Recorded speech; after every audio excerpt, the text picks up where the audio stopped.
morning. You found me. This is another episode of Let's Find Out. We're back here in South Florida at Zill High Performance Plants with Gary Zill, and we're here to talk about mangoes. We had a nice discussion last time we were here, and we're looking forward to a more in-depth discussion of mangoes and some things not related to mangoes as well. We're looking for the broader discussion of plants and breeding in general and flavor profiles from a legendary master. So here I am, Gary Zill, I guess.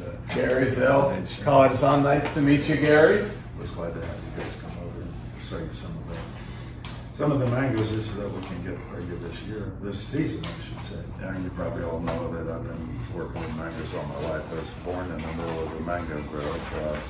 We had a number of different varieties then, and I used the collection that I had at that time to make a lot of selections from seeds. I think I have a good nose for mangoes. When I was really young, I used to, I can remember when I was like, 3 feet tall, walking through the planting of a bunch of mango trees and looking for that we have grown, and I'd bite into one and it tasted good. And pretty quick I learned that if I smelled it, I could tell whether it was going to taste okay. And it wasn't going to be like a full one, but it wasn't going to taste bad. And I guess I've got an educated nose about mangoes, and that's basically what I've used to select mangoes over the years. And in fact, a lot of times before I'll even sample cut into a mango, I'll smell it and see what the aroma is and whether it's ready or maybe overripe, which can also be a problem. I need to kind of give you a bit of a background. When you pick a mango, there's going to be some sap that comes out, and that's where you notice the aroma of the mango more than at any other time. I mean, it's the most prominent. You can also get it crushing of new leaves, the leaves of the new growth, or even break a leaf and smell it, but it's not nearly as distinctive.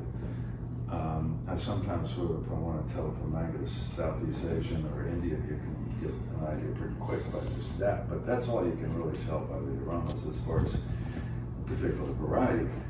But there are some very distinctive aromas, starting with what I call almost the plain vanilla. When you walk into a room that's got a bunch of ripe mangoes and it smells this fabulous mango aroma, ripe mangoes, that's pretty much all mangoes are going to have that kind of a smell.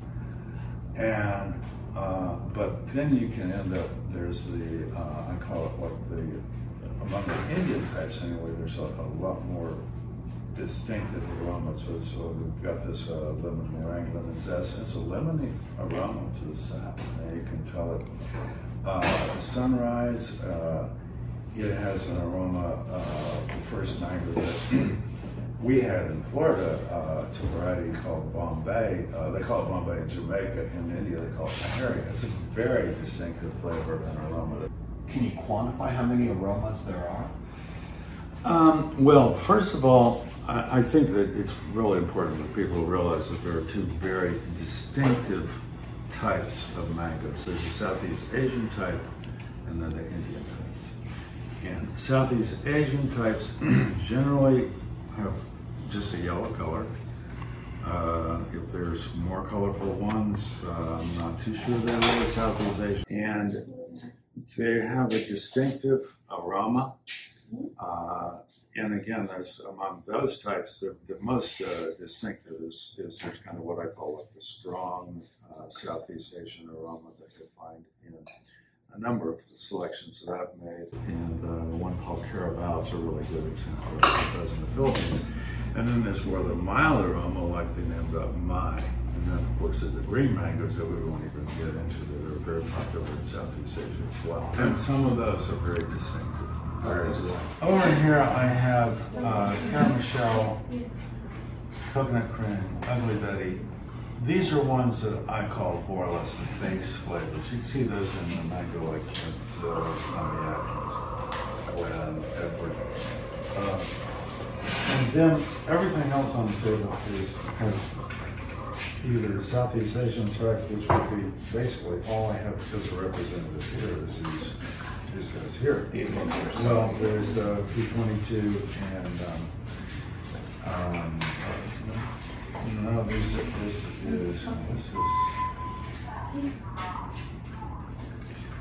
is Pettigrew. I don't know what else it says.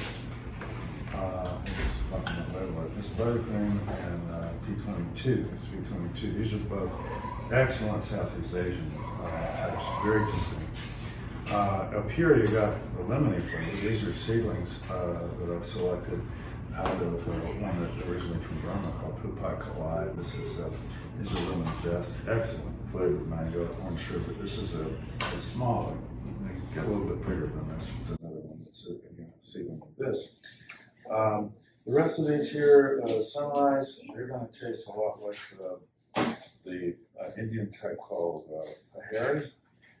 This is a Carrie mango, which actually is a granddaughter of a Julie, and that is a very also Indian type. This Sunrise is descended 2 generations back with the Pahari, which is directly grown commercially in India. Carrie, it's a descendant of the Julie mango, which is a very distinctive Indian flavor. The rest of these, this is the one we call, that's a big, beautiful mango. We call it Harvest Moon. It has a kind of a mix of, again, this same Indian flavor that the Carrie mango has. I'm not sure it's an Edward seed, believe it or not, but I think it got crossed with a Carrie. Over here, this is again Sunrise, and this is Fruit Punch. Fruit Punch has a touch of the Indian type flavors in it as well. The 015 is another one that tastes a little bit like the Sunrise. It has that distinctive type of flavor like the Bombay. So here we have a mix of like what I call the plain vanilla, there's a daddy in that. We have the Bombay type. We have another Indian type of the Carrot. This over here is the one of an example of what I would call more or less the more distinctive aroma of the Southeast Asian types. This is an orange sherbet. It was picked yesterday, and I just kind of had the stem on it. I broke the stem off a little bit, and if you smell it up close, you can kind of get a hint of that lemon. This kind of sweet, citrusy. Yeah, very distinctive. And when you first picked it, the sap was, you can see where it had sap on it. I mean, I walked in the room where these were, and you could just notice the aroma. And it's really concentrated. And all the different mangoes, each one of these that are on the table here, if you pick them, when you pick them, especially pick them when they're green, and the sap comes out, you can distinguish them very, very, very well by those different aromas. And that's how I selected them in the first place. But I knew when I pressed the leaves when these guys were just coming up and the leaves weren't fully expanded, I knew then that the sap of the fruit was going to smell like that. If that's the way the sap's going to smell in the fruit, it's going to have an idea what the fruit's going to taste like. It doesn't always work that way. Sometimes you get, I mean, there are some mangoes that I sampled that I'd selected that night that I couldn't eat. I had to wash it. This is a carry tree. Yeah, this is a carry tree. I want you to see. You need to have green mango to really and break the stem off to kind of get an idea of what the different aromas are going to be like. And we got here.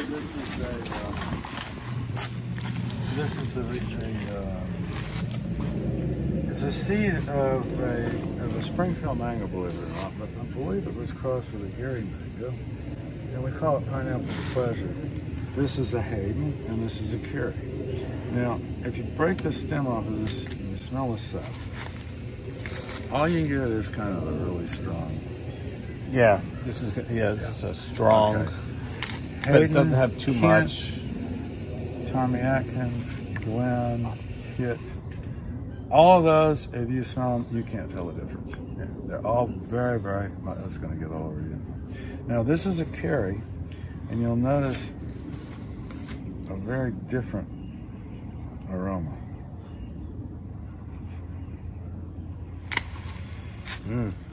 This has a little bit of that piney, what I consider more kind of Indian, a little resinous, but not in an unpleasant way. Now smell this one. No, this is different. This is toned down. Yeah, this is toned down. Not mild, but it's also appealing, appetizing. Not quite citrusy. This is it has a what I would call the base of the original tree that I would say this aroma came from was one called Pettigrew. There are others that are more distinct. The one we call Sugarloaf is a more distinct like that. But you can see just between these three that there's a big difference in aromas that you get. And to me, this is one of the things about mangoes that people really need to appreciate. In fact, a lot of times when you cut into a mango, it's a good idea to smell the peeling, especially around the top. Most of your flavors, the aromas of the mangoes, are just under the skin and more right near the stem.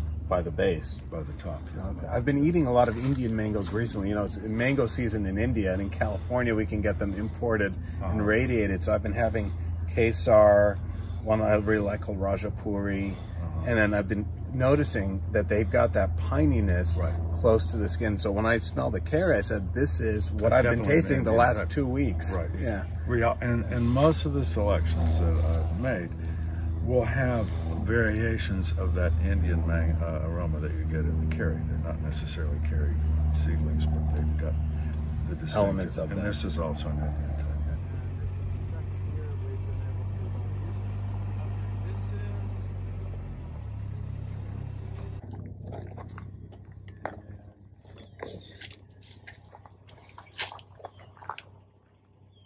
One of my selections. This is Cotton Candy, really good late mango. This may mature and still be good. Cotton candy tastes phenomenal for us.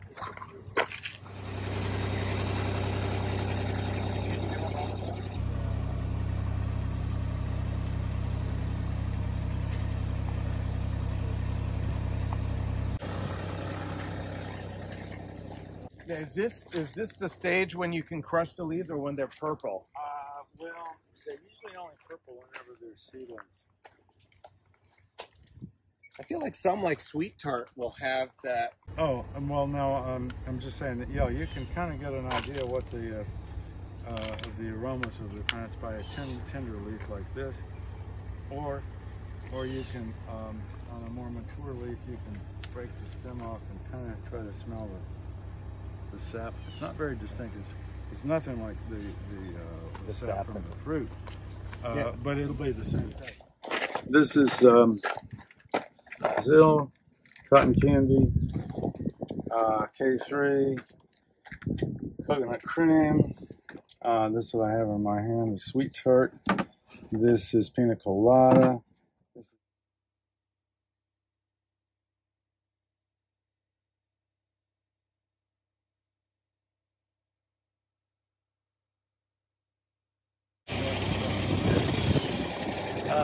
This is one we call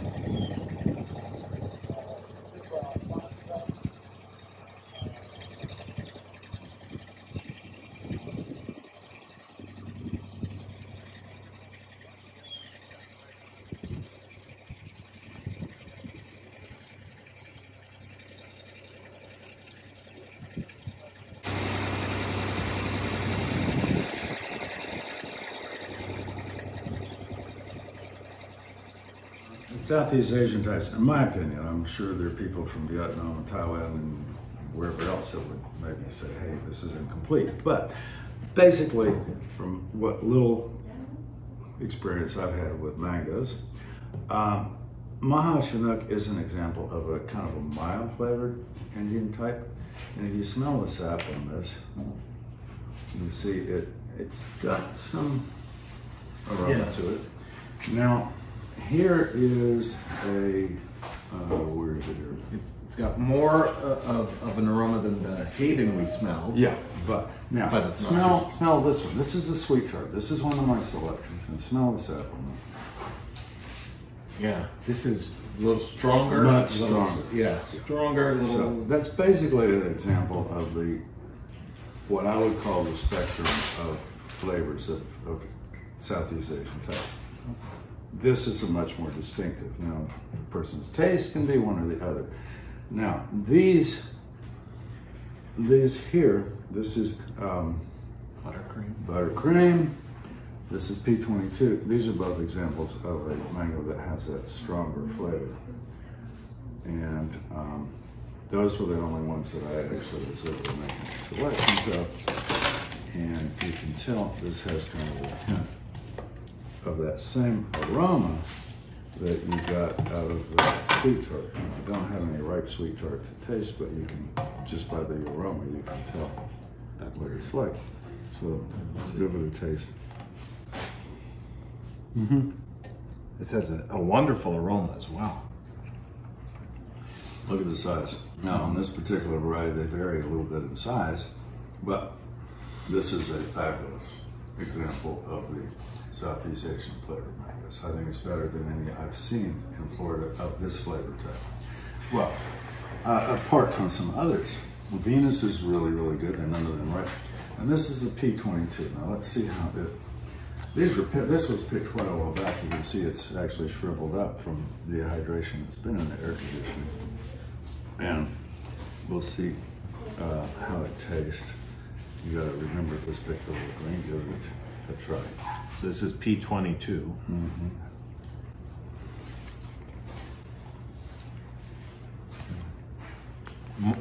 Different flavor than the buttercream.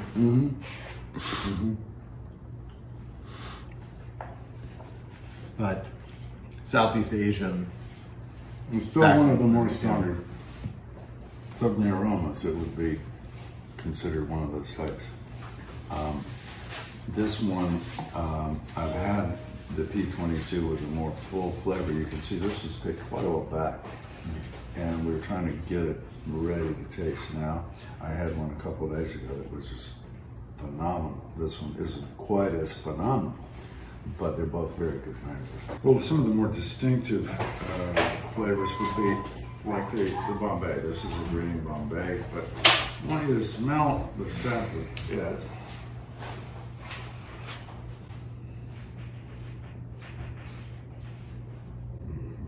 This is maybe a little premature, but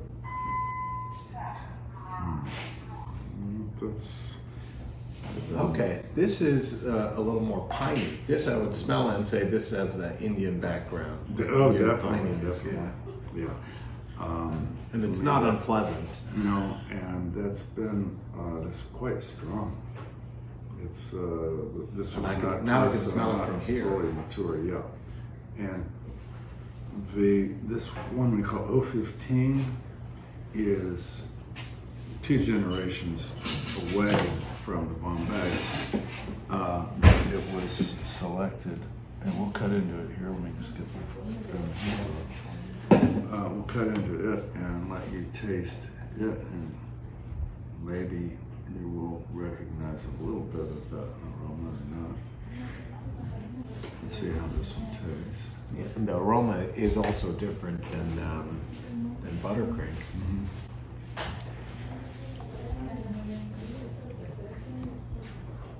Now to me, this has a little bit of a more bright flavor, kind of pops off the tongue, but I can see where it's got some of that other flavor. I'm going to cut into it.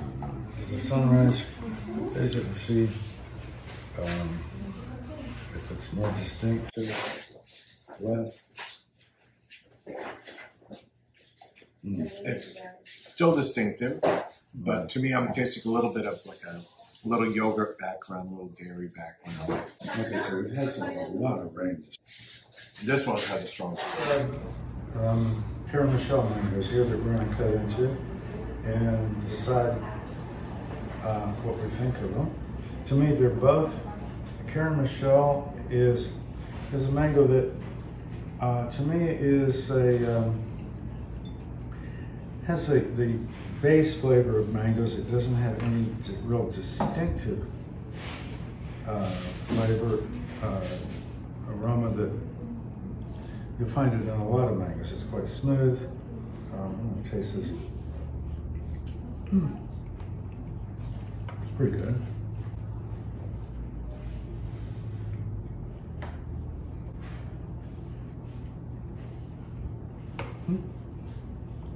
They're both very good.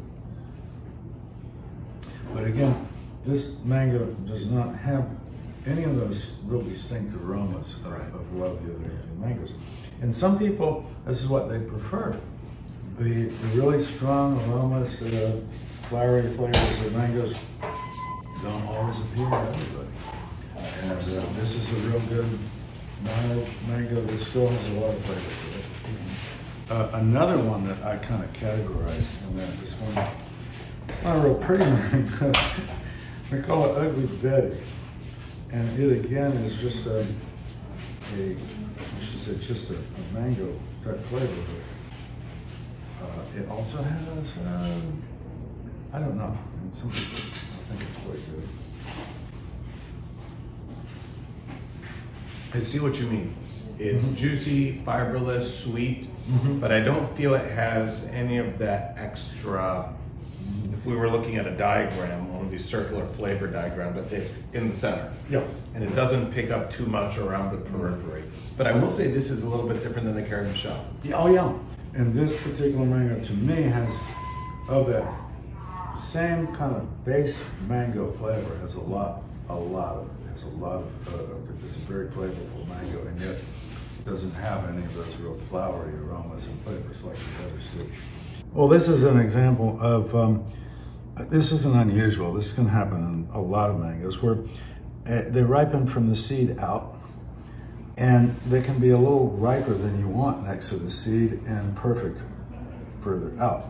If you pick a mango green and let it ripen off the tree, it's usually less of a, if you want to call it a problem, because they tend to ripen more evenly. Neither of these is not a real bad example. Some varieties will be really soft at the bottom, and at the top be still, I've seen them even be green. That's a real bad example of, that's more, I think, a lot of the mango varieties that do that, they're just not getting enough calcium. The calcium doesn't move very easily through the fruit and doesn't get to the bottom. They need the calcium for the cell walls. It's a little more technical, but... Is that those little whitish deposits you'll sometimes see under the skin, like on one section of the mango? I'm not sure what we're talking about. I've seen where stink bugs will sting them, and then you get a deposit, and if they're really bad, they'll be all over the thing. Oh. That can be a problem. I've heard that boron deficiency can cause it, but I haven't seen that, so I'm not for sure what you're talking about. But I know when stink bugs are on them, you'll see spots on the inside. All right, hey Marcelo, this is Marcelo, my son.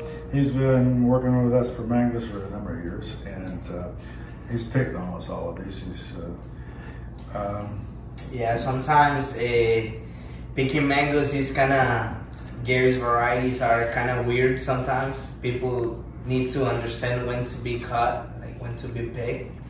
And as Gary told you, some of the mangoes doesn't turn color, and some others do. So we were trying to, do these kind of videos for getting the people used to the mangoes that hopefully they start growing in the future, I guess these kind of videos will help them, when the mangoes are gonna be good, or because sometimes they don't get the best experience of it because they thought they were just gonna get yellow or red or whatever color it is, but sometimes they just don't turn color and just stay like that, and you'll get the same kind of flavor, maybe better. Yeah, no, for sure. This is actually a very beautiful picture here. You see the spectrum of colors. You can tell, oh, okay, well, despite how it looks, this is how you should pick it, or this is when you should eat it. And this is the flavor you expect, and it tastes phenomenal. Yeah. You're definitely right. A lot of us are used to Hayden Right. Or Tommy Atkins, and you go in the store, this is one that doesn't turn any color. Very seldom has any. Well, maybe a little yellow on the bottom at the Sugarloaf, which is just ready to eat. This is not what they're normal size. They're more like this. But I wanted to break the stem off of this and smell the sap, and you can get an idea what is distinctive about this particular mango. And we'll do that in a second. This is a lemon meringue. Now, you can smell the fruit. In fact, sometimes it's a good idea, any mango you cut into, to just notice the aroma, and you can kind of decide what to expect when you taste it. As you can see, I'm peeling this one this way because it's not necessarily the best flavor right under the skin, so it has a little bit of that Southeast Asian tendency to be a little bitter right under the skin. But you'll be able to taste that this is very lemony. We call it lemon meringue after lemon meringue pie.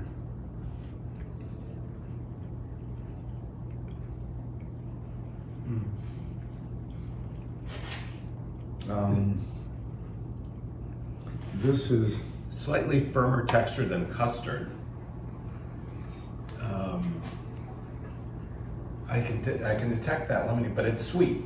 I don't know if this is a little too green. This is a lemon zest that is a seedling of the lemon meringue.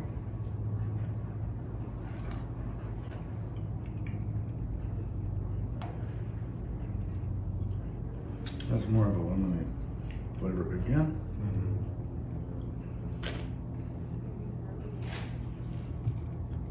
I'm gonna cut into another one. That one to me is came off the tree. This is a much better example. You know, a lot of these, it's hard to try this one. It's hard when you plan a week or so ahead of time to make sure you got fruit that are ready and are ripe on that particular day, and especially whenever you're really kind of on the edge of maybe they ought to stay on the tree a little bit longer. That one probably would have been better on the tree a few days. This one's pretty much more like they should taste. Yeah. This is a South Vietnamese, a Thai variety called Oak Rom, and again. We're looking at some sap if we can. This might be a little mature too. Might be able to smell a little bit of the aroma like that. And then this is that's a Southeast Asian. It's a little bit of a sharp, sharp smell. That's another example of something of the same type as this Sherbet that we earlier. It's a little bit stronger flavor. Now this is the 36-8, we call it Super Alfonso, and this is a very, very Indian type aroma. Yes, that's the smell I get when I open those boxes from India. Yeah, this is, to me, that is the most. In fact, the first year when this tree first fruited, and I had one mango had been sitting around for 10 days, and I thought, usually a mango about a week after you pick it should be ready. And I thought, I'll try it anyway, and it was really good.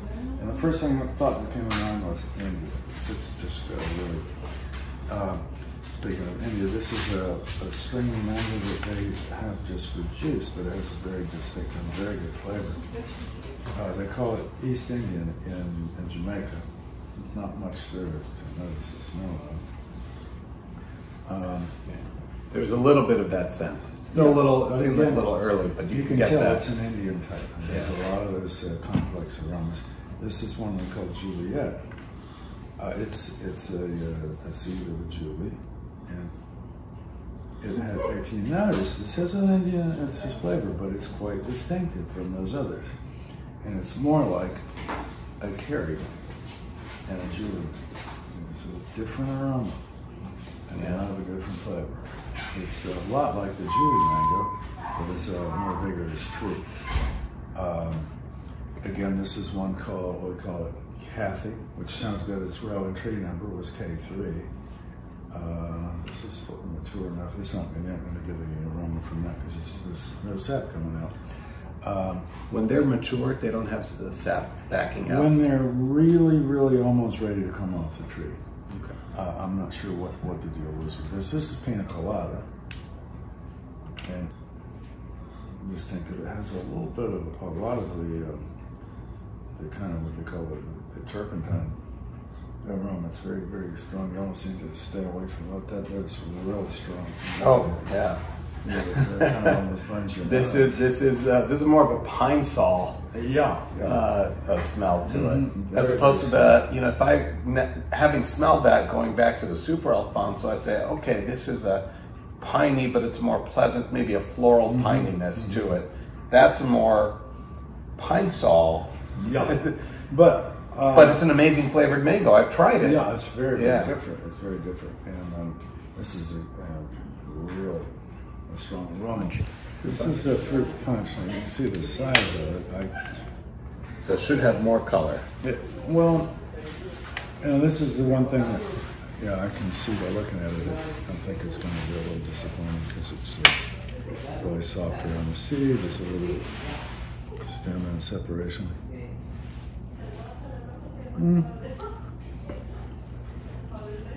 This is a little overripe. Yeah, it's got that. Yeah, no, not a good example there. Let me see. Gary, it's been a wonderful morning, and actually morning, noon, tasting, getting to know you, getting to look at the orchard, getting to sample so many varieties, and most of all, getting to hear your story and really your unique approach to mangoes. This is really a phenomenal treat for us and our followers at Let's Find Out. Well, thanks for the interest. I'm sure. I hope it was interesting. I can talk about mangoes forever, but try to cover as much as we could. We sampled a few varieties, and there's a lot of mangoes. It's a very interesting fruit, that's for sure. So I appreciate you guys being interested in coming this far to want to talk to me about mangoes. So thanks a lot for the recognition, I guess you could say. Thanks for the opportunity, Gary. Really appreciate it. Learned something new.